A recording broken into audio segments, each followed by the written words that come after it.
Hello everybody, I'm Square-Eyed Jack, and welcome to Square-Eyed Shorties, the show where I cover a certain topic or game that I've been playing recently.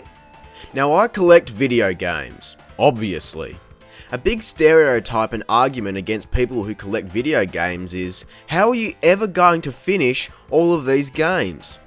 Well, all I can say to that is, I'm not. And that's what I want to talk about today. What is finishing a game? Whoa, now that's deep. Now the answer to this question is going to be different for everyone, because everyone is different.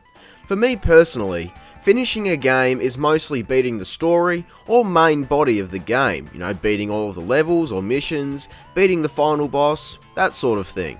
Depending on the game, however, I may not feel like I've finished it until I've reached 100% completion, completing all of the side missions, finding all of the gems, or even getting all of the achievements or trophies.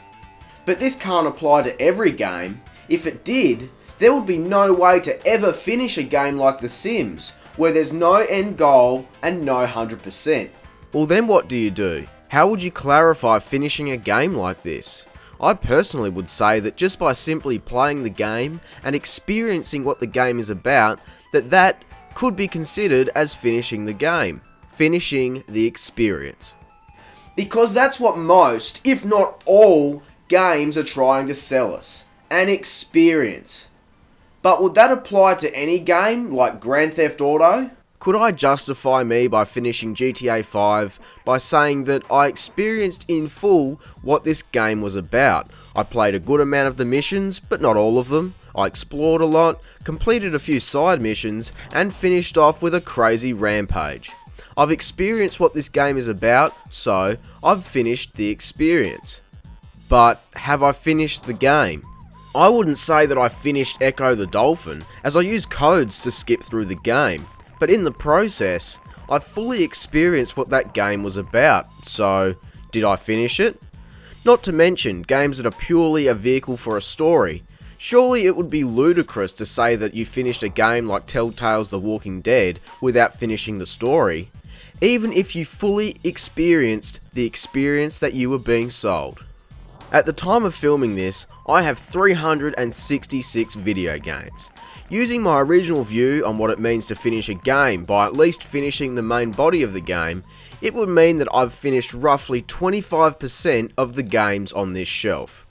Now that confirms the stereotype, as I continue to buy games without beating the ones that I already own. However, if I add in the idea of finishing a game simply by experiencing what it's about, then that number would bump up to 50%.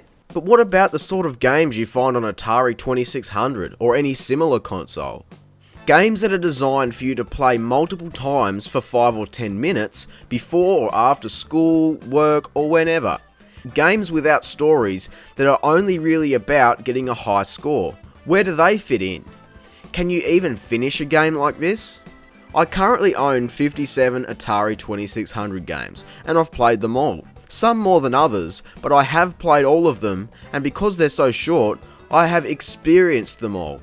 So, if all that rambling means anything, that would bump my percentage of finished games roughly into the 70 or even 80% zone. The big thing I wanted to get across in this video is what qualifies as finishing a game. Beating all of the levels, finding all of the collectibles, or just experiencing the experience being sold to us, the players. Let me know your opinion with a comment below, followed by liking, subscribing, and sharing the video. I'm Square-Eyed Jack, and have a great fucking day. Thanks for watching.